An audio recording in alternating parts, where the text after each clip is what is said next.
আসসালামু আলাইকুম এভরিওয়ান, আমি নীলাকা কিচেন ব্লগ থেকে প্রতিদিনের মতো আপনাদের সামনে নিত্য নতুন রেসিপি নিয়ে হাজির হয়েছি। আজকে আমি তৈরি করে দেখাবো বেকারি স্টাইলে চিকেন বান, এবং আমি একই প্রসেসের রোলটাও তৈরি করে দেখাবো। এখানে আপনি বিফ দিয়ে তৈরি করতে পারেন, আবার চিকেন দিয়ে তৈরি করতে পারেন। এখানে দেখেন আমি চিকেন সিদ্ধ করে নিয়েছি বুকের পিস, এটাকে আমি আদা রসুন পেস্ট আর গোলমরিচের গুঁড়া দিয়ে সিদ্ধ করে নিয়েছি। সিদ্ধ করে এখন কাঁটা চামচের সাহায্যে ঝুরি করে নিচ্ছি। এর মধ্যে আপনারা বিভিন্ন ধরনের সবজি অ্যাড করতে পারেন। আমি এখানে শুধু গাজর অ্যাড করে দিয়েছি, গাজর কুচি করে গ্রেট করে নিয়েছি। আর এখানে দেখানো হচ্ছে সেই চিকেনটা দিয়ে দিলাম। এর মধ্যে অ্যাড করে দিব পেঁয়াজ কুচি আর বিভিন্ন ধরনের স্পাইসি মশলা দেবো। এখানে আমি চাট মশলা অ্যাড করেছি, চিলি ফ্লেক্স, তারপরে কাবাবের মশলা, আর টমেটো সস, মেয়োনিজ। আপনার যে কোনো জিনিস এখানে যত বেশি দেবেন এটা কিন্তু খেতে ততই টেস্ট হবে। এই মুহূর্তে কিন্তু আপনি এই অবস্থায় কিন্তু বানটা তৈরি করে ফেলতে পারেন। আজকে আমি একটু এটা রান্না করে নিব। এই যে দেখুন আমি চুলায় বসিয়ে দিয়েছি, চুলায় বসিয়ে এখন খুব ভালোভাবে নাড়াচাড়া করে দিচ্ছি। এখন এর মধ্যে আমি একটু লেমন জুস অ্যাড করে দিব, একটু 1 চা চামচ চিনি দিব।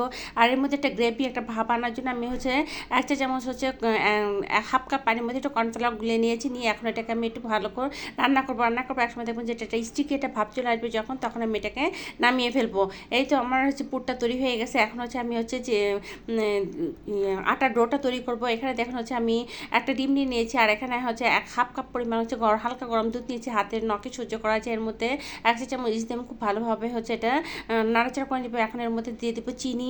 এখানে আমি 2 টেবিল চামচ চিনি এবং লবণ স্বাদ মতো এবং রান্না সয়াবিন তেল অ্যাড করে দিয়েছি। এখানে আপনারা ময়দা কিংবা আটা যেটাতে বাসায় থাকবে সেটা দিয়ে তৈরি করে নিতে পারেন। এক্সট্রাভাবে কিন্তু কোনো ময়দা দিয়ে করতে হবে এমন কোনো কথা না। আমি এখানে অবশ্যই ময়দা নিয়ে তৈরি করতেছি।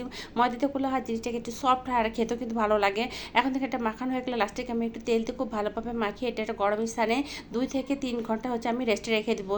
এখন রেস্টে রাখার পর দেখুন 2 ঘন্টা পর স্টাফ ফুলে কতটা ডাবল হয়ে গেছে। এখন এটাকে আমি হাত দিয়ে স্পেস করে বাতাসটা বের করে দিয়ে আরও কিছুক্ষণ ভালোভাবে মেখে নিব। মেখে আমি ছোটো ছোটো লেচি কেটে নিব। আপনার যে সাইজ বানাবেন ঠিক সেই সাইজে লেচি কেটে নেবেন। লেচি কেটে নিয়ে যে এটা ডোটা কিন্তু দেখে বুঝতে পারতেছেন যে এটা কিন্তু বেশ অনেকটা সফট, আর এরকম সফট একটা ডো তৈরি করে নিতে হবে। এই মুহূর্তে কিন্তু আপনার হাত দিয়ে স্পেস করে একটা তৈরি করে নিতে পারেন, আবার বেলুন দিয়ে বেলে নিতে পারেন। দেখুন আমি বেলুন দিয়ে একটু বেলে নিচ্ছি। এখন এর মধ্যে চিকেনের পুরটা দিয়ে দিব। যেহেতু ঘরে তৈরি চিকেনের পুর, আপনারা যত বেশি দিবেন এই বানটা খেতে কিন্তু ততই টেস্ট হবে। যে আমি আমার যতটুকু লাগবে তার থেকে একটু বেশি করে দিয়ে দিয়েছি যাতে খেতে ভালো লাগে। আসলে বাসায় তৈরি জিনিস কিন্তু যত বেশি বেশি জিনিস দিবেন তত খেতে ভালো লাগবে। আর বাইরের আর ঘরের জিনিস ডিফারেন্স কিন্তু সম্পূর্ণ আলাদা। এই তো দেখুন আমি তৈরি করে ফেললাম একটা। এখন একই প্রসেসে দেখুন আমি চিকেন যে বান রোলটা, সেই রোলটা তৈরি করে নিব। এই যে একই প্রসেসে একই আটাতে একই চিকেন পুর দিয়ে একই জিনিস দিয়ে আমি একটা রোলও তৈরি করে নিয়েছি। এভাবে আমি তৈরি করা হয়ে গেলে উপরে কিন্তু আপনারা এখানে কালার আনার জন্য ডিমের কুসুম ব্রাশ করে দিতে পারেন। কিন্তু আমি যেহেতু এটা একটা হালকা তেলের উপর এটা বেক করবো, এটা এমনি কালার চলে আসবে।